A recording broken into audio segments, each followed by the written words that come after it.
대통령이 신년사를 통해 코로나19 백신 전 국민 무료 접종과 상반기 경제 회복을 강조했습니다. 또 주거 문제와 관련해 송구하다며 처음으로 직접 사과하고 주택 공급 방안을 서둘러 마련하겠다고 밝혔습니다. 코로나19 신규 확진자가 41일 만에 400명대를 기록하는 등 완만한 감소세가 이어지고 있습니다. 서울 동부구치소에서 8차 전수검사가 진행된 가운데 교정당국의 방역관리가 여전히 허술한 것으로 드러났습니다.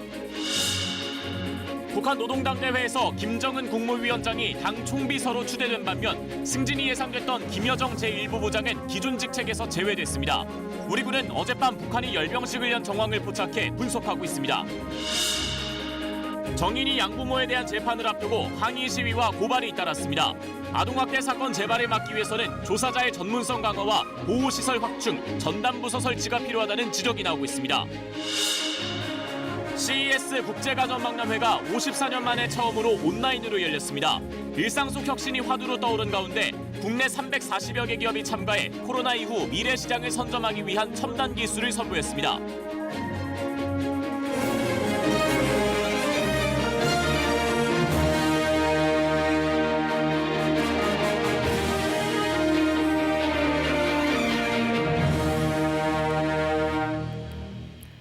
여러분 안녕하십니까? 문재인 대통령이 집권 5년 차인 올해 국정 운영의 방향을 담은 신년사를 발표했습니다. 오늘 9시 뉴스는 이 신년사 주요 내용부터 살펴보겠습니다. 먼저 다음 달 시작되는 코로나19 백신 접종과 관련해 문 대통령은 전 국민 무료 접종을 약속했습니다. 또 올해 경제를 코로나 이전 수준으로 회복시키겠다고도 강조했습니다. 첫 소식 우수경 기자입니다. 문재인 대통령은 회복과 포용, 도약을 키워드로 올해 국정 운영 방향을 제시했습니다. 시급한 과제로 코로나 백신과 치료제를 언급하며 백신의 전 국민 무료 접종을 약속했습니다. 다음 달이면 백신 접종을 시작할 수 있습니다. 우선순위에 따라 순서대로 전 국민이 무료로 접종받을 수 있도록 하겠습니다. 경제는 올 상반기 코로나 이전 수준으로의 회복을 목표로 내세웠습니다. OECD 국가 가운데 최고 성장률로 GDP 규모 세계 10위권 안으로 진입하는 등 긍정적인 전망을 제시했습니다. 이를 위해 110조 원 규모의 공공과 민간 투자 프로젝트를 추진하고 30조 5천억 원의 일자리 예산을 1분기에 집중 투입하겠다고 밝혔습니다. 3차 재난지원금 지급, 국민 취업 지원 제도 등을 통한 양극화 해소 등 민생 경제에도 힘을 실었습니다. 코로나로 더 깊어진 격차를 줄이는 포용적인 회복을 이루는 것이 무엇보다 중요합니다. 본격 추진되는 한국판 뉴딜의 실행 방향도 구체화했습니다. 올해는 지역 균형 뉴딜에 중점을 두겠다고 밝혔습니다. 아울러 4차 산업혁명 시대 세계 시장을 선점하고 선도국가로 도약하겠다는 의지도 함께 담았습니다. 문 대통령은 어두운 터널의 끝이 보인다는 말로 현재 상황을 표현했습니다. 집권 5년 차인 올해는 국민과 함께 코로나로 인한 충격을 극복하고 민생과 경제에 집중하겠다는 의지를 강조한 것으로 보입니다. KBS 뉴스 우수경입니다. 네, 다음은 부동산입니다. 이 주거 문제와 관련해서 문 대통령은 송구하다며 처음으로 직접 사과했습니다. 그러면서 공급 확대 등 주택 공급 방안을 신속하게 마련하겠다고 했습니다. 이와 함께 남북관계 전환을 위한 의지도 거듭 강조했습니다. 이어서 정창화 기자입니다. 1년 전 문 대통령은 집값은 반드시 잡겠다며 부동산 시장 안정화에 자신감을 보였습니다. 급격한 가격 상승이 있었는데 그런 급격한 가격 상승들은 원상 회복되어야 한다고 생각합니다. 하지만 20여 차례 대책에도 부동산 시장이 진정되지 않자 처음으로 국민에 사과했습니다. 주거 문제의 어려움으로 낙심이 큰 국민들께는 매우 송구한 마음입니다. 주거 안정을 위해 필요한 대책 마련을 주저하지 않겠습니다. 그러면서 특별히 공급 확대에 역점을 두고 실효성 있는 주택 공급 방안을 서두르겠다고 밝혔습니다. 사회 핵심 가치로는 공정을 꼽았습니다. 권력기관 개혁과 경제와 노동 관련 입법을 긍정적으로 평가한 뒤 올해는 코로나 위기 이후 사회 각 분야에서 요구되는 공정에 대한 요구에도 응답하겠다고 했습니다. 연초 정치권 화두가 된 두 전직 대통령 사면론엔 구체적 언급이 없었습니다. 교착 상태의 남북 관계를 대전환시키기 위해서는 대화 지속 원칙을 강조했습니다. 남북 관계는 기존 합의한 3대 원칙을 공동 이행하면서 국제사회의 지지를 이끌어내면 평화의 길로 갈 수 있다는 게 문 대통령의 구상입니다. 언제든 어디서든 만나고 비대면의 방식으로도 대화할 수 있다는 우리의 의지는 변함없습니다. 문 대통령의 신년사엔 지난해 제안했던 종전선언 등이 빠져 한층 신중해진 모습입니다. 격차를 줄이는 위기 극복에 청와대는 방점을 찍었는데 구체적인 대책들은 이달 별도로 진행될 신년 기자회견에서 언급될 것으로 예상됩니다. KBS 뉴스 정청화입니다. 네, 그럼 부동산 정책 좀 더 들여다보겠습니다. 들으신 것처럼 공급을 늘리는 게 핵심입니다. 이 다주택자들의 매물을 끌어내기 위해서 양도세를 완화할 거란 관측도 나왔지만 정부에 이어 여당까지 강하게 부인했습니다. 계속해서 임재성 기자가 보도합니다. 1년 전 투기와의 전쟁을 거론했던 대통령 신년사는 주택 공급 확대로 바뀌었습니다.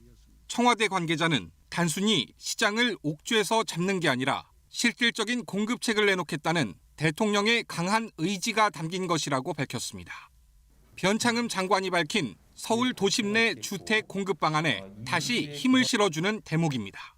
중공업 지역이나 또 저층 주거지와 같은 경우에도 효과적으로 활용할 수 있고 그렇다면 충분한 물량의 주택도 공급 가능하지 않을까. 또 다른 공급 방법은 여러 채를 가진 사람들이 집을 팔도록 유도하는 겁니다. 다주택자가 좀 매물로 나올 수 있도록 그렇게 유도하는 정책이 저는 다 주택 공급 대책으로서 정부가 강구할 수 있는 대책이 아닌가 싶고요. 자연스럽게 양도세 완화가 거론됐습니다. 당장 올해 6월부터 다주택자 양도세가 더 무거워지기 때문입니다. 양도할 때 한꺼번에 세금을 내야 되기 때문에 다주택자들은 아직 집값에 대한 상승에 대한 기대도 있으니까 지켜보자라고 하는 입장이 더 큰 것으로. 하지만 기재부에 이어 민주당까지 양도세 완화는 검토한 적도 검토할 생각도 없다며 강하게 부인했습니다. 양도세 중과가 시작되는 6월 1일은 올해분 종부세 부과 기준일이기도 합니다. 종부세도 강화되는 만큼 결국 다주택자들은 이전에 매물을 내놓으라는 기존 입장을 그대로 유지하겠다는 겁니다. 정부는 이번 주 부동산 관계장관 회의를 통해 공급 확대 등에 대한 논의를 이어갑니다. KBS 뉴스 임재성입니다. 네, 지금부터는 코로나19 소식입니다. 확진자는 새로 451명 늘었습니다. 40여일 만에 400명대 기록입니다. 최근에 완만한 감소세이기도 하고요. 한파로 임시 선별진료소가 단축 운영되고 또 주말 검사량이 줄어든 영향이 큽니다. 환자 한 명이 몇 명을 감염시키는지 나타내는 감염 재생산 지수는 석 달 만에 1 아래로 떨어졌는데 이런 추세라면 다음 주에는 하루 평균 확진자가 600에서 700명대가 될 것으로 보입니다. 정부는 감소세로 바뀐 지 일주일밖에 안 됐다면서 이번 주말까지 유행 규모를 줄여야 일상과 방역을 공유할 수 있다고 강조했습니다. 다음 달 말부터 백신 접종 시작되죠. 우선 맞게 될 대상자는 의료기관 종사자나 노인, 또 만성질환자 등 최대 3,600만 명 정도로 추산됩니다. 최근 일부에서는 홍역 MMR 백신을 코로나 백신으로 쓰자고 제안했는데 방역당국은 임상시험이 없어서 과학적 근거가 약하다고 설명했습니다. 한편 지금까지 확진자가 1,200명 넘게 나온 서울 동부구치소에서는 8번째 전수검사가 진행됐는데 여전히 방역 원칙을 벗어난 사례들이 확인되고 있습니다. 김민철 기자의 보도입니다. 서울 동부구치소 수용자 300여 명이 코로나19 8차 전수검사를 받았습니다. 앞서 7차례 검사에서 음성 판정을 받았던 사람들입니다. 동부구치소에서 대구교도소로 이송된 여성 수용자 250여 명도 검사를 받았습니다. 여성 수용자들은 5차 검사까지 모두 음성을 받아 검사 주기가 일주일로 늘어났었지만 7차 검사에서 처음으로 확진자가 1명 나오면서 다시 사흘에 한 번씩 검사하기로 했습니다. 검사 결과는 내일쯤 나올 것으로 보입니다. 동부구치소 내 집단 감염은 2차 검사에서 정점을 찍은 뒤 신규 확진이 차차 줄면서 6차 검사부터 확진자가 2자릿수로 주는 등 뚜렷한 감소세에 있습니다. 하지만 교정당국의 방역 관리가 아직 허술하다는 정황도 드러나고 있습니다. 동부구치소에서 음성 판정을 받은 수용자들이 강원 북부교도소로 이송됐는데 이 중 한 명이 지난 6일 확진됐습니다. 해당 수용자는 양성 판정을 받기 전까지 수용동을 돌면서 음식물과 물품을 전달하는 이른바 사동 도우미 역할을 한 것으로 나타났습니다. 추가 감염 우려가 있는 겁니다. 잠복기에 있는 상황에서도 전염력은 여전히 있었다라고 생각할 수 있습니다. 원칙을 벗어난 거니까 감염 전파원이 되는 위험한 상황을 초래했다고 볼 수 있죠. 이에 대해 법무부는 이송된 수용자들은 따로 격리했고 음식을 나눠줄 때도 마스크를 쓰는 등 방역 수칙을 지켰다고 해명했습니다. 법무부가 집계한 전국 교정시설 확진자는 오늘 오후 기준 1,226명입니다. 서울구치소 직원 1명이 가족 간 감염을 통해 추가로 확진됐습니다. KBS 뉴스 김민철입니다. 네, 개신교 선교단체가 운영하는 대규모 교육시설 BTJ 열방센터 모습입니다. 여길 다녀간 사람들이 전국 각지로 퍼지면서 관련 확진자는 500명을 넘었습니다. 방역당국이 방문자를 찾아내서 검사받을 것을 요구하고 있는데 검사를 거부하거나 연락이 두절된 사람이 많습니다. 서울시는 검사를 받지 않을 경우 고발하겠다고 밝혔습니다. 민정희 기자가 취재했습니다.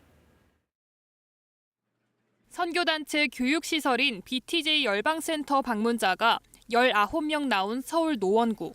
구청은 이들에게 검사를 받아야 한다고 독려하고 있습니다. 신호가 가고 몇 초 지나지 않아 음성 사서함으로 넘어갑니다. 연결이 되지 않아 삐 소리 후 19명 중 7명은 연락이 끊겼고 3명은 검사를 거부했습니다. 방문 기록이 있는데도 대부분 열방센터에 간 적이 없다며 오히려 항의까지 한다고 합니다.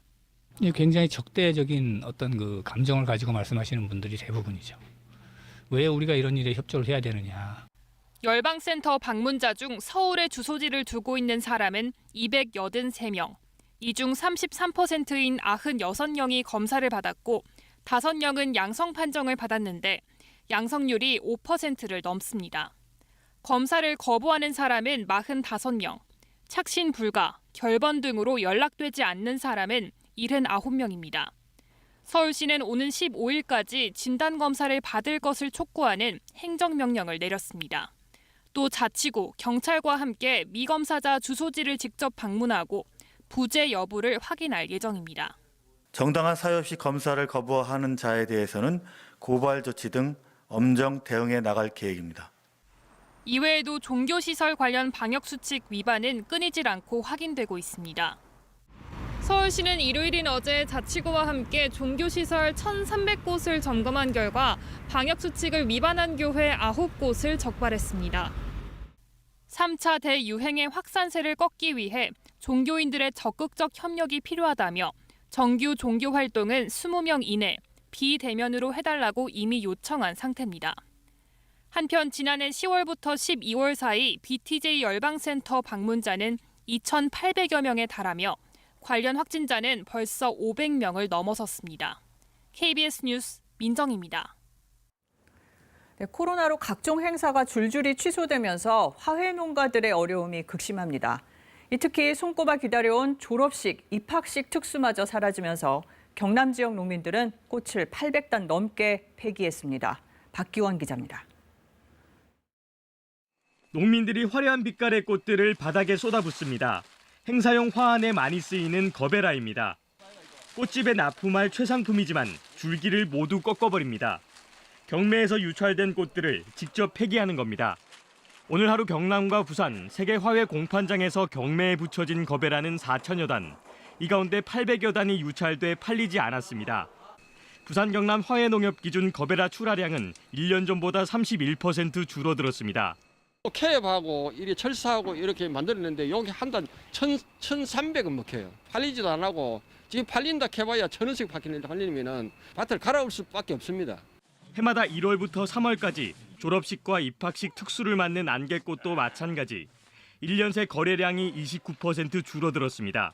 원래라면 이제 시즌이니까 자기들도 이제 원래 졸업 다 생각하고 이제 자기 농사를 지은 건데 이제 이 코로나 터짐으로 인해서 이제 안 나가잖아요. 경매에서 유찰된 안개꽃입니다. 올해 대부분 초중 고등학교의 졸업식이 비대면으로 진행될 예정이어서 판로가 막막한 상황입니다. 안개꽃 농장을 아예 갈아엎고 감자를 심은 농가도 있습니다. 안개꽃 가격이 4분의 1 정도로 떨어진 데다 한파의 유류비 부담만 커졌기 때문입니다. 졸업이나 이런 어떤 계획이 없기 때문에 희망이 없잖아요. 대체 작물을 심는다는 거 이것도 지금 문제고, 그래서 지금 우리가 갈 길을 지금 참 못 잡고 있습니다. 지금. 농민들은 화훼 농가에도 재난지원금을 주고 꽃소비 캠페인을 함께 벌이자고 정부와 지자체에 요구합니다. KBS 뉴스 박기원입니다. 네, 이번에 일본으로 가보겠습니다. 코로나 감염 확산이 심각해지면서 사흘 전 수도권 일대 긴급 사태까지 선포됐죠. 그런데 요코하마시에서 대규모 행사가 그것도 시 주최로 열렸습니다. 국가 공휴일이기도 한 성인의 날 행사인데 박원기 특파원이 현장에 직접 다녀왔습니다. 12,000명을 수용할 수 있는 대형 실내 행사장에 사람들이 속속 모여듭니다. 넥타이 정장 차림의 남성들과 화려한 전통 의상으로 한껏 멋을 부린 여성들. 일본의 공휴일이기도 한 성인의 날을 맞아 올해 20살 성인이 된 것을 지자체가 기념해주는 자리입니다. これからの人生で様々な出来事があると思います。私が目指すべき人物像に一歩でも近づいていきます。 코로나19 감염 급증으로 지난 8일 이 지역에도 긴급 사태가 선포됐습니다. 어제는 제3의 변이 바이러스가 일본에 유입됐다는 후생성 발표까지 나왔습니다. 하지만 요코하마시는 성인이 된 남녀 3만 6천여 명을 행사에 불렀습니다.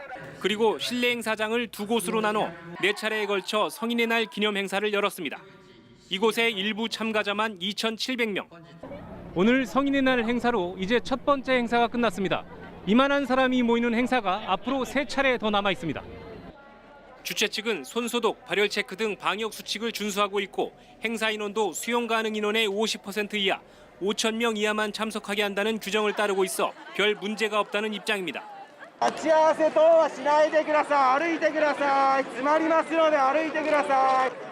하지만 곳곳에서 마스크를 벗고 사진을 찍거나 많은 사람이 몰려 있는 등 거리 두기를 지키지 않는 모습이 쉽게 눈에 띕니다. やっぱり不安はありました。不安だったけどやっぱり会いたい人もいるし、今までこの服とか準備してきたから。 긴급 사태가 선언된 지역 가운데 성인식을 치른 지자체가 요코하마를 포함해 18곳에 이릅니다. 긴급 사태를 검토 중인 교토 등에서도 관련 행사가 잇따랐습니다. 요코하마에서 KBS 뉴스 박원기입니다. 중국은 수도 베이징 인근 허베이성 지역에서 코로나 확산세가 심상치 않습니다. 이 문제는 중국의 설 연휴죠. 춘절을 앞두고 인구 대이동이 예정돼 있다는 건데 이 중국 당국이 잇따라 이동 자제령을 내놓고 있습니다. 베이징 이랑 특파원입니다. 허베이성 시저장 지역 도로가 텅 비었습니다. 检查公交车检查人全部下来全部检查 이 지역 1,000만 명 넘는 주민들은 이미 코로나19 검사를 마쳤지만 14일까지 집안에만 머물러야 합니다. 싱타이와 딩저우까지 합치면 허베이성 주민 2천만 명 정도가 코로나19 봉쇄 정책으로 발이 묶였습니다. 지난 2일 허베이성에서 첫 감염자가 나온 뒤 10일까지 코로나19 감염자가 500명을 넘었기 때문입니다. 특히 허베이성이 수도인 베이징시를 둘러싸고 있기 때문에 베이징도 방역에 비상이 걸렸습니다. 허베이성 번호판을 단 차량은 베이징시에 들어올 수 없고 검역 검문도 강화됐습니다. 문제는 다음 달 있을 중국 설 연휴, 춘절 전후의 대이동입니다. 중국에서는 춘절에 1년에 한 번 고향을 찾는 사람들이 많아 이동 인구는 연 인원 30억 명에 달합니다. 베이징, 선전시 등은 춘절 기간 국영기업 직원들과 공무원들이 앞장서서 거주지에서 떠나지 말도록 했습니다. 倡导在工作地过年尽可能减少人员流动，严控交通客流，提高人员通行的效率。 저장성과 푸젠성의 일부 기업들은 춘절 연휴에 거주지를 벗어나지 않으면 우리 돈으로 수만 원의 보너스를 주는 방안까지 내놓는 등 곳곳에서 코로나19 재확산을 막기 위해 안간힘을 쏟고 있습니다. 베이징에서 KBS 뉴스 이랑입니다. 네, 코로나 위기에 배달이나 게임 같은 일부 비대면 업종이 호황을 누리는 걸 두고 코로나 승자라고도 하죠. 이 정치권에서 이 코로나 승자의 이익을 사회적으로 나누자는 제안이 나왔는데 반시장적이란 반론도 있습니다. 계현우 기자가 보도합니다. 코로나 이후 경제적 불평등은 심해졌고 저소득층은 더 큰 타격을 받았습니다. 반면 일부 업종은 오히려 특수를 누리고 있습니다. 거대 포털과 게임 업계, 그리고 플랫폼 기업 등 비대면 업종들입니다. 지난해 11월 기준으로 1년 전과 비교해 전체 음식점과 주점 매출은 16.1% 떨어졌지만 반면 온라인 배달 음식 서비스의 거래액은 60.6% 증가했습니다. 민주당은 이들 코로나 승자들이 자발적으로 고통을 분담해야 한다는 이익 공유제를 꺼내들었습니다. 재난지원금 등 국가재정으로는 양극화 해소에 부족하단 겁니다. 여러분 코로나 호황계층을 코로나 승자로 부르며 사회적 책임을 요구하고 있습니다. 자발성을 유도하기 위해선 착한 임대인 제도처럼 세액 공제를 해주는 등 인센티브를 주는 방안이 거론됩니다. 감염병 등으로 인한 소상공인과 자영업자의 영업 손실을 제도적으로 보상하는 방안도 검토되고 있습니다. 정의당은 더 나아가 재난연대세, 즉 선별적 증세론을 주장합니다. 앞서 지난해 11월 소득이나 영업이익이 크게 증가한 초고소득자와 대기업에 앞으로 2년 동안 세율을 5% 높이자는 법안을 내기도 했습니다. 코로나 승자에게 합당한 사회연대세를 부과하고 이를 재원으로 사회안전망을 국민의힘은 사회주의를 연상케 하는 반시장적이고 정당한 방법으로 이윤을 창출한 기업과 국민들의 희생을 강요하는 발상이라고 비판했습니다. KBS 뉴스 개헌우입니다. 미국 의사당 난입 사태 당시 폭력 시위대 진압에 투입됐던 경찰 한 명이 또 숨졌습니다. 백악관 비밀 경호국은 마이크 펜스 부통령에 대한 살해 위협을 포착해 수사를 벌이고 있습니다. 워싱턴에서 김양순 특파원이 보도합니다. 미국 의사당 앞으로 차량이 지나가자 경찰들이 일제히 거수 경례를 합니다. 폭도들을 진압하다 숨진 동료 경찰에 보내는 마지막 인사입니다. 여기에 시위 진압에 투입됐던 경찰 한 명이 또 숨졌습니다. 아버지에 이어 2대째 의회 경호를 해온 베테랑 경찰. 트럼프 대통령은 2명이 죽고 나서야 뒤늦게 조기를 개항하라고 지시했습니다. The way that they went out or the way that he died was unnecessary. 미 연방의 수사가 본격화되며 새로 공개된 영상에선 의사당 진입이 막힌 트럼프 지지 시위대가 경찰을 마구 폭행하는 모습이 고스란히 담겨 있습니다. 미 연방수사국은 11개의 사제폭탄을 싣고 온 남성과 미국 하원 의장인 펠로시 의원에게 살해 문자를 보낸 남성 등을 검거해 의원들을 인질로 잡을 계획이 있었는지 수사 중입니다. 마이크 펜스 부통령에 대한 살해 위협도 포착됐습니다. 트럼프 지지자들은 펜스 부통령이 바이든 당선인 인증을 마무리하는 데 분노해 소셜미디어 팔로에서 펜스 부통령 살해 지시를 하다 적발됐습니다. 현재 미 의사당은 2m가 넘는 철책과 수백 명의 국가보안요원으로 둘러싸여 있습니다. 오늘 20일 바이든 차기 대통령의 취임식을 앞두고 테러 위험과 불안이 높아지고 있습니다. 워싱턴에서 KBS 뉴스 김양순입니다. 미국 하원은 의사당 폭동 사태 책임을 물어 트럼프 대통령에 대한 두 번째 탄핵 절차에 들어갑니다. 폭동이 벌어지던 당시 트럼프 행정부의 승인이 지연돼 주 방위군 투입이 지체됐다는 주지사 증언도 나왔습니다. 워싱턴 연결합니다. 김미연 특파원, 결국 트럼프 대통령 탄핵 결의 쪽으로 가는군요. 네, 그동안 트럼프 대통령 거취와 관련된 논의는 자진 사퇴와 헌법 제25조가 명시한 부통령 승계 방안, 의회의 탄핵 등 세 가지 갈래였죠. 하원의 선택은 두 번째를 거쳐 세 번째로 향하는 겁니다. 우선 현지 시간 오늘 대통령 직무 박탈 결의안을 내는데 내일쯤 표결에 들어갑니다. 표결이 통과해도 펜스 부통령이 대통령 직무 박탈과 승계에 나서지 않을 가능성이 높은데 이 경우 또 다른 방법인 탄핵안을 표결에 붙이겠다는 겁니다. 탄핵안은 상원에서도 다뤄야 하는데 차기 대통령 취임 전날인 19일까지 관련 일정은 잡혀있지 않은 상태입니다. 그리고 의사당 폭동 당시에 주 방위군 출동이 늦어진 것은 중앙정부 탓이라는 이 주지사의 증언, 어떤 경위에서 나온 건가요? 네, 워싱턴 DC와 맞닿아 있는 메릴랜드주 레리 호건 주지사가 밝힌 내용입니다. 폭력 시위대가 의회에 난입한 지 몇 분 만에 주 방위군 지원 요청이 있었는데 승인까지 1시간 반이 걸렸다는 겁니다. 워싱턴 DC에 진입하려면 국방부 장관 허가가 필요한데 지연 배경이 석연치 않다는 겁니다. 호건주 지사의 발언 들어보시겠습니다. So our guard mobilized and was ready, but we couldn't actually cross over the border into D.C. without the okay, and that was quite some time. 폭동 사태 책임을 지고 사임한 스티븐 선드 의회 경찰국장도 주 방위군 대기를 여러 차례 요청했는데 거부당했다고 밝혔습니다. 아무튼 트럼프 대통령에 대한 탄핵이 필요하다는 목소리가 여당인 공화당에서도 나오고 있다고요? 네, 소수지만 트럼프 대통령이 스스로 물러나지 않는다면 탄핵 절차도 필요하다는 의견을 내는 공화당 의원들이 늘고 있습니다. 미 펜실베이니아주 팻 투미 상원의원 발언 잠시 들어보시겠습니다. I think the president has disqualified himself from ever certainly serving in office again. I don't think he is electable in any way. 의사당 난입 사태 직후 표결에서 바이든 당선 확정 인증에 반대한 공화당 의원들에게 후원 중단을 선언하는 기업과 관련 단체들도 늘고 있습니다. 지금까지 워싱턴에서 전해드렸습니다. 일주일째 이어지고 있는 북한 노동당 대회에서 김정은 위원장이 아버지 김정일이 맡았던 직책인 노동당 총비서로 추대됐습니다. 승진할 것으로 예상됐던 김여정 제1부부장은 기존 직책에서도 제외됐습니다. 이효용 기자가 보도합니다.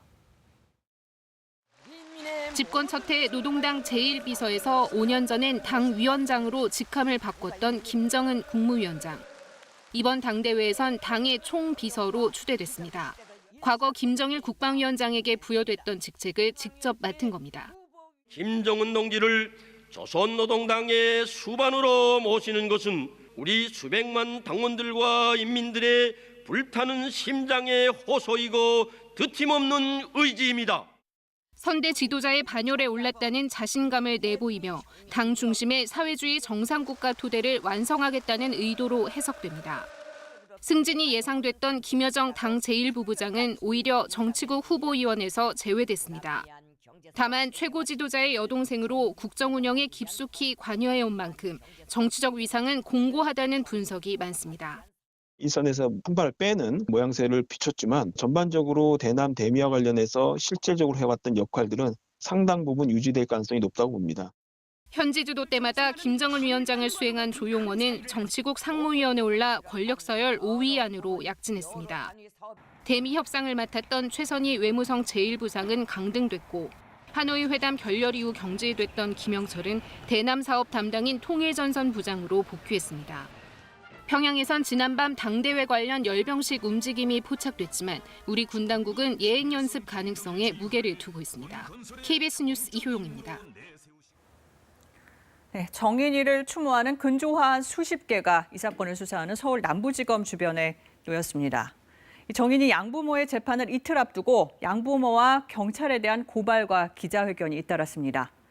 아동 인권단체들은 근본적인 대책 마련을 촉구했습니다. 아동학대 사건이 불거질 때마다 정부가 긴급 대책을 내놨지만 실현되지 않거나 현장 상황과 동떨어진 경우가 많았다는 겁니다. 실제 지난 한 해 공분을 산 아동학대 사건이 여럿 있었죠. 재발을 막지 못한 건데 왜 그런지 우한솔 기자가 취재했습니다. 아동학대 사건은 조사자들의 역량 발휘가 특히 중요합니다.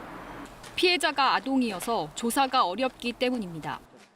신고가 3회가 떨어져도 제3자 신고의 경우에는 그 경도가 좀 낮은 경우도 있고 1회가 떨어져도 되게 심한 경우가 있기 때문에 기계적으로 매뉴얼을 적용하기는 어렵다는 것이죠. 현장에서 결국 그 상담원이 자기의 경험과 전문성을 잘 활용해가지고 적절한 판단이 필요한.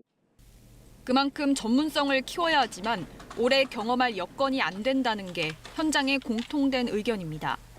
범죄자로서 인식이 되기 때문에 굉장히 거부 반응이 많고 찾아가서 상담을 요청을 드리고 그 요청에 응한 사람만 할 수밖에 없는 상황이거든요.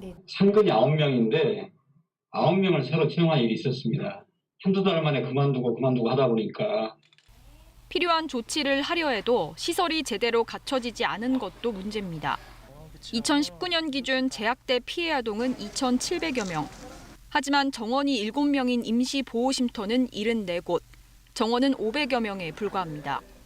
1급 내병병 같은 경우는 저 시설이 거의 전무하다고 봐야 됩니다. 후속 조치가 안전하게 이루어질 수 있는 기간이 좀 찾기가 굉장히 힘들어요.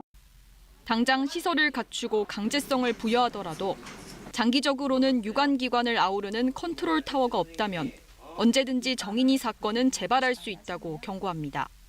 조사 및 수사부터 보호 조치 그리고 사례 관리까지 이르기까지의 한 라인으로 진행될 수 있는 전담부서 설치가 가장 중요하다. 1년에 있다가 떠나고 하는 과정이 반복된다면은 결국 아동학대 현장의 어떤 그 위험이나 문제점 그대로 가지고 있는 상황들이 연출될 거라 예상을 하고 있습니다. KBS 뉴스 오한솔입니다. 본질은 입양이 아닌 아동학대입니다. 전국 입양가족연대가 낸 성명서 내용입니다. 입양됐던 정인이가 학대로 숨진 뒤에 입양에 대한 편견이 커질까 우려하고 있습니다. 아동학대는 물론 사라져야 하고 입양제도도 촘촘히 점검해야 하지만 입양아라서 또 양부모라 문제가 생겼다고 일반화하는 건 가슴으로 낳은 아이를 키우는 평범한 입양가정의 일상을 움츠러들게 할 수 있다는 우려가 나옵니다. 이 내용은 박찬 기자가 보도합니다. 정인이 묘소를 찾은 이 남성은 입양 자녀 2명을 둔 오창하 씨입니다. 벌써 2번째 방문입니다. 입양을 한 부모로서 정인이 사건에 대한 안타까움이 특히 크지만 새로운 걱정도 생겼습니다. 입양 가정에 대한 편견이 커질까 하는 우려입니다. 연락이 없는 분이 전화 오셔가지고서는 막 반갑다 그러다가 전화 말미에 근데 걔는 잘 있어? 이러고 묻더라는 거예요. 이런 시각을 받는 것이 얼마나 입양 가족들한테는 두려움도 되고요. 아이 셋을 공개 입양한 배지연 씨. 입양 희망자들이 자주 조언을 구하는데 요즘은 걱정하는 사람들이 대부분이라고 합니다. 입양을 준비하고 있는 젊은 부부들이 있는데 지인들이 굉장히 좀 걱정도 하시고 실제로 준비하려고 하는 가정들도 이제 걱정스러운 목소리로. 특히 입양 부모들은 대통령을 비롯해 정부가 입양 절차에 대한 관리 감독을 강화하겠다고 나선 것에 대해 본질을 제대로 볼 필요가 있다고 말합니다. 10년간 263명의 아이들이 죽은 사건 가운데 단 하나인 사건이고요. 그것은 입양 가족의 문제가 아니라 아동 학대 사건으로 많은 분들이 인식하셨으면. 실제 정부 통계에서도 전체 아동학대 중 친부모 중 1명이라도 있는 가정에서 발생한 게 10건 중 9건으로 대부분이며 입양 가정에서 발생한 아동학대는 0.3%에 불과합니다. 유독 양부모라든지 이런 부모에게서 아동학대가 일어났을 때 국민들이 공분을 하고 언론에서도 관심을 가져요. 입양이 보호 요인이면 보호 요인이지 위험 요인은 아니다. 실제 법원이 입양 여부를 최종 결정하는 등 절차를 강화하기 시작한 2012년 이후 국내 입양 사례는 1000명 이하로 떨어졌고 지금은 300명대로 줄었습니다. KBS 뉴스 박찬입니다. 상승세를 이어오던 코스피가 오늘은 크게 출렁거리며 소폭 하락 마감했습니다. 기관과 외국인이 내놓은 엄청난 물량을 개인 투자자들이 사들이면서 개인 하루 순매수 금액 기록을 새로 썼습니다. 과열 우려가 커지자 금융당국은 신용대출을 포함한 가계부채 점검에 들어갔습니다. 김도영 기자입니다. 오늘 코스피의 변동폭은 170포인트나 됐습니다. 한마디로 개인과 나머지 투자자들의 기싸움. 개인 투자자가 코스피 시장에서 하루 동안 순매수한 금액만 4조 5천억 원에 가깝습니다. 1일 기준 최대 기록으로 종전 최고치를 배 이상 넘어섰습니다.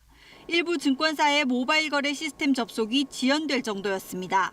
너무 매수세가 몰리다 보니까 서버가 버티질 못하고 있어요. 이게 예전에 보지 못했던 그런 흐름이 나오다 보니까 트래픽이 확 몰려버리면 이게 쓰잖아요.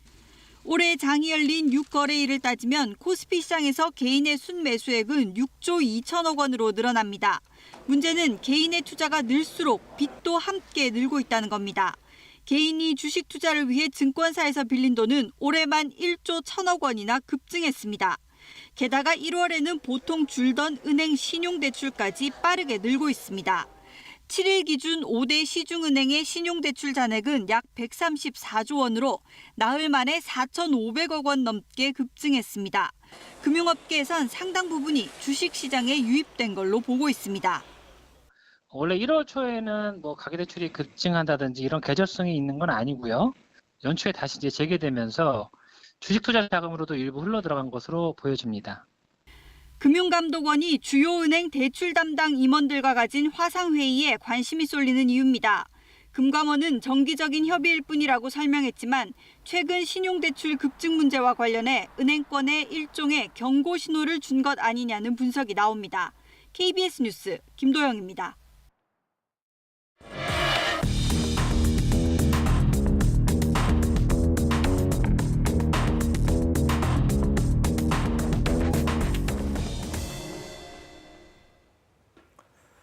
세계 최대 가전 축제죠. CES, 국제 가전 박람회의 지난해 모습입니다.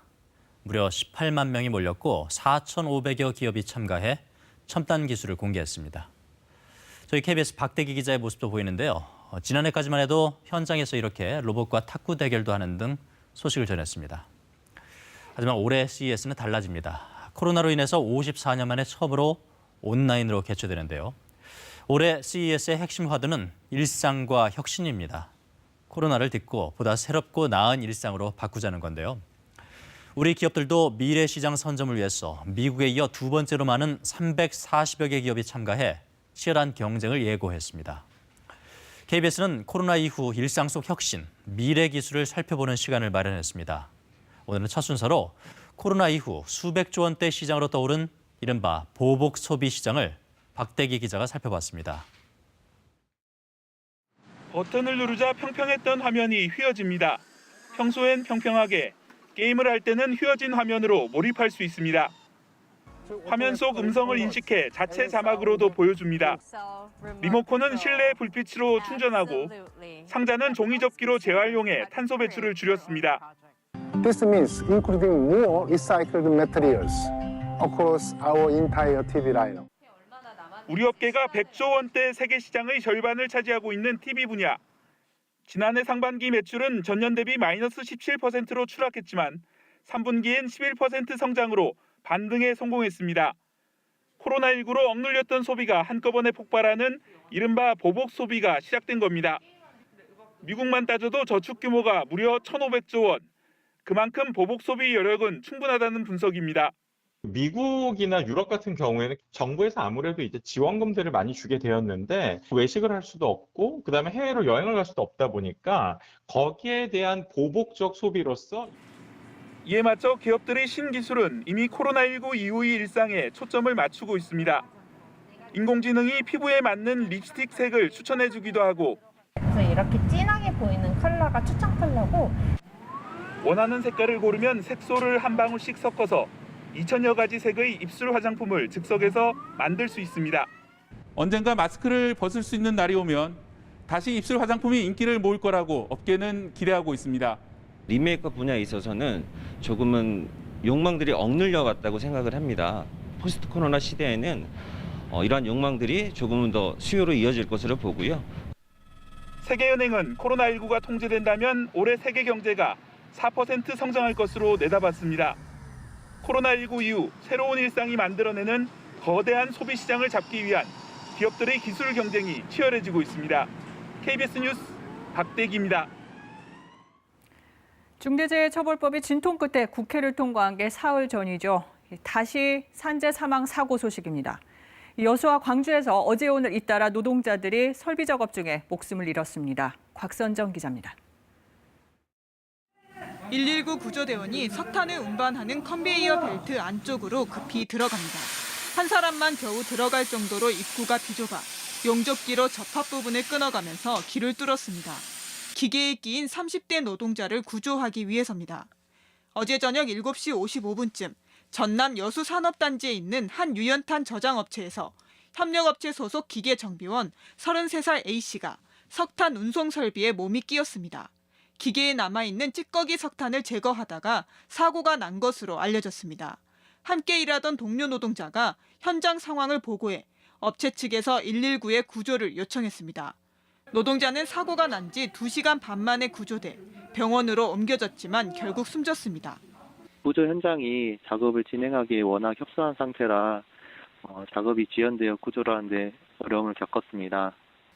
오늘 낮에는 광주광역시에 있는 한 플라스틱 재생 사업장에서 51살 A씨가 기계에 몸이 끼이는 사고가 나 현장에서 숨졌습니다.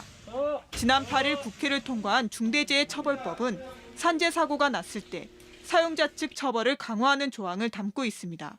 내년 1월부터 시행됨에 따라 이번 2건의 산업재해 사례에는 적용되지 않습니다. 5인 미만 영세 사업장은 처벌 대상에서 제외되고 50명 이하 사업장은 법 적용이 3년 유예됩니다. 또 가짜 5인 미만 사업장이 생기지 않을까 하는 우려가 있기 때문에 이제 그런 면에서는 5인 미만 사업장의 적용제 자체를 없애야 된다고 생각을 합니다. 노동계는 성명을 내고 이번 산재 사망을 계기로 중대재해처벌법 개정을 위해 투쟁하겠다고 밝혔습니다. KBS 뉴스 곽선정입니다. 용역업체가 바뀔 때마다 하청 노동자들은 해고 위기에 내몰리곤 합니다. 최근 LG 트윈타워 청소 노동자 문제가 대표적입니다. 이런 일 막기 위해서 고용 승계를 의무화하겠다는 게 문 대통령과 여당의 대선 공약이기도 했는데요. 이 약속은 지켜지지 않고 있습니다. 양예빈 기자가 보도합니다. 새해 첫날 LG 트윈타워 청소 노동자들은 계약 종료와 동시에 일터를 잃었습니다. 용역업체가 바뀌면서 고용 승계가 이뤄지지 않은 겁니다. 엄동설 안에 밖으로 내쫓으면 저희가 어디로 간단 말입니까? 고용노동부의 용역근로자 근로조건 보호 지침입니다. 새 업체와 용역 계약을 체결할 때 특별한 사정이 없는 한 고용을 승계하도록 돼 있습니다. 그러나 적용 대상이 공공기관일 뿐 민간 기업엔 아무런 법적 구속력이 없습니다. 그렇다 보니 최근 울산 동강병원에서도 조리원 20여 명이 용역업체가 바뀌면서 사실상 집단 해고됐고 저희 같은 경우는 최저시급을 받잖아요. 시급을 더 올려달라는 것도 아니고 그냥 저희 일만 해달게 고용 승계만 해달라는 그거거든요. 오비맥주 경인 직매장 물류 노동자들도 고용 승계가 이루어지지 않아 일자리를 잃었습니다. 계약 기간이 12월 달까지 남아 있었는데도 불구하고 6월 달에 저희는 승계되지 못했었던 부분이 있거든요. 업계의 관행과 도의적 책임에만 맡기다 보니 매번 이런 집단 해고 사태가 반복되는 겁니다. 이런 문제를 막겠다고 정치권이 약속한 지도 오래입니다. 용역업체 바뀌어도 고용과 근로 조건을 승계하도록 의무화하겠다. 문재인 대통령의 대선 공약이자 민주당의 21대 총선 공약이기도 했습니다. 그러나 아직까지 입법 논의조차 진행되지 않고 있습니다. 약속만 남았을 뿐 지금도 용역업체 교체 때마다 하청 노동자들은 해고 불안에 시달리고 있습니다. KBS 뉴스 양예빈입니다. 부동산 중개시장에서 실거래가보다 훨씬 낮거나 있지도 않은 이른바 낚시성 매물 정보가 활개치고 있습니다. 단속에 걸려도 처벌은 솜방망이 수준이라 허위, 과장 광고는 끊이지 않고 있습니다. 김아른의 기자가 취재했습니다. 부산의 한 원룸입니다. 모바일 앱에 올라온 거래 정보는 보증금 200만 원에 월세 30만 원, 주인이 내놓은 가격보다 절반가량 싼 금액입니다. 실제보다 싸게 매물을 올려 마음 급한 세입자를 유인하는 이른바 낚시성 허위 매물입니다. 그런 적이 없는지 어느 부동산에서 그렇게 올려놨는가 해. 취재진이 직접 보증금 100만 원, 월세 30만 원 수준의 매물을 알아봤습니다. 중개업자는 전화 통화에서는 매물이 있다고 하더니 네, 다 볼 수 있으니까 저는 언제든지 가능합니다. 정작 만나자 거래가 끝났다며 다른 원룸으로 안내합니다. 아니, 이 집은 없어요? 지금 이 집은 계약이 됐어요. 그리곤 슬그머니 보증금이 올라갈 수 있다고 합니다. 얼마까지 되는 방도 있고 안 되는 방도 있고. 정부는 이 같은 허위 매물을 단속하기 위해 지난해 8월부터 부동산 광고시장 감시센터를 가동하고 있습니다. 하지만 점검 대상이 블로그 등 인터넷 기반 광고에 제한돼 있고 최근 유행하는 모바일 중개 대행 앱은 자체 점검에 맡기고 있습니다. 정작 중개 대행 앱 측은 거래량이 많아 중개업소에서 올린 정보를 모두 감시하기 어렵다고 말합니다. 또 적발되더라도 과태료가 최대 500만 원에 불과합니다. 가벼운 처분이 이루어진다라고 인식이 된다라고 하면은 오히려 허위 가장 광고를 일시에 불식시키는 데 한계가 있다. 지난해 부동산 광고시장 감시센터에 집계된 신고는 전국에서 모두 2만 4천 건. 이 가운데 400여 건만 허위나 과장 광고로 과태료 처분을 받았습니다. KBS 뉴스 김아른입니다. 한파 피해가 양식장까지 덮쳤습니다. 전남 무안의 양식장에서 숭어 10,000마리 정도가 동사했는데 코로나 여파로 출하가 막히고 가격까지 폭락한 터라 양식어민들의 시름은 깊기만 합니다. 박지성 기자의 보도입니다. 양식장을 뒤덮은 얼음 아래로 숭어떼가 하얀 배를 드러낸 채 떠올랐습니다. 한쪽에서는 작대기로 얼음을 깨고 숭어를 건져내기 위해 안간힘을 씁니다. 2년 동안 길러 이제 내다 파는 일만 남았던 숭어들이 추위를 이기지 못하고 얼어 죽은 겁니다. 그래서 오늘 가져간다, 내일 가져온다. 그럼 월동 준비도 못하고 언제 가져갈지 모르니까 차일피일하다가 이렇게 돼버렸어요. 안 그러면 뭐 어떻게 대체라도 하고 그럴 텐데. 이 양식장에서 기르던 숭어는 25,000여 마리. 나흘 사이 10,000마리가량이 죽어 7,500만 원의 피해를 봤습니다. 물속에 가라앉은 숭어도 있어 피해는 더 늘어날 것으로 보입니다. 양식 숭어는 코로나19 여파로 출하 물량이 지난해의 10분의 1 수준으로 줄었고 가격도 20에서 30%가량 급락했습니다. 설상가상으로 이젠 한파 속 저수온과도 싸워야 하는 상황입니다. 출하가 돼야 그 자금을 가지고 봄에 종묘를 넣는다든가 해가지고 재투자를 하는데 그게 힘들어지는 거죠. 코로나19의 한파까지 겹치면서 양식어민들은 출하의 기쁨 대신 생존의 위기를 맞고 있습니다. KBS 뉴스 박지성입니다. 체감기온은 영하 20도를 오르내리지만 서울광장 앞 사랑의 온도탑은 96.5도로 따끈따끈합니다. 이달 말까지 모금이 계속되는데 목표인 100도를 무난히 채우게 될 겁니다. 다른 지역 열기는 더 뜨겁습니다. 여러 지역에서 사랑의 온도탑 온도가 이미 100도를 넘어섰습니다. 특히 전북 정읍시의 나눔 온도는 무려 208도, 펄펄 끓습니다. 원래 이번 사랑의 온도탑 목표 금액은 예년보다 낮게 정했습니다. 다들 힘든 시기니만큼 모금액이 적을 것이란 예상 때문이었습니다.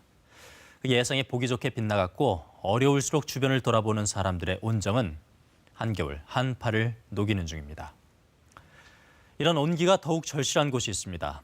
한파 경보까지 내린 추운 날씨를 연탄 몇 장으로 견뎌야 하는 사람들인데요. 올해는 코로나19 탓에 기부와 자원봉사마저 줄어 유독 더 추운 겨울을 보내고 있습니다. 박민경 기자가 만나봤습니다. 서울의 마지막 달 동네로 불리는 중계동 백사마을. 간밤에 내린 폭설과 추위에 가파른 마을 골목골목이 모두 꽁꽁 얼어붙었습니다. 출발! 가야! 지게 가득 연탄을 짊어진 연탄은행 직원들이 좁고 경사진 계단을 종종 걸음으로 오르내립니다. 예, 연탄도 얼고 길도 얼고 힘들어서 마음도 얼고. 백사마을 주민 절반 이상은 연탄으로 겨울을 지냅니다. 5장 이상은 연탄을 떼야 방 안이 따뜻한데 코로나 때문에 후원도 적고 봉사자도 없어서 배달이 어렵다 보니까 노점에서 보리 등을 팔아 생활비를 마련했던 노영덕 할머니. 코로나에 추위까지 기승을 부리면서 장사 나가기 쉽지 않아 하루 종일 집에만 있습니다. 근데 연탄은 딴 거하고 틀려서 못 아껴요. 그거 꺼져버리면은 또 수탄 사서 넣어야 되지. 수탄이 또 비싸잖아요. 방 안 온기를 유지하려면 하루 6장. 아무리 아껴 써도 한 달에 150장은 있어야 하는데 턱없이 모자랍니다. 그래서 합쳐서 50장 넘을까 어쩔까. 그래서 지금 걱정된다고. 복지관에서 공공근로 일을 하던 박혜숙 할머니도 코로나 때문에 일이 끊겼습니다. 요즘 가장 큰 걱정은 역시 연탄입니다. 코로나만 아니면 복지관에 봄 되면 일을 하잖아요. 밥은 함께 굶어도 밥으로 넣어야 되잖아요. 평균 연령이 80대인 백사마을 주민들에게 연탄은 금탄으로 불릴 만큼 소중한 존재입니다. 연탄 애껴야 되지. 그것도 안 되려고 불못 막았다 열었다가 그래. 코로나 확산으로 집안에 머무는 시간은 길어졌지만 형편이 어려운 백사마을 주민들에게 이번 겨울은 유난히 더 길고 춥게만 느껴집니다. KBS 뉴스 박민경입니다.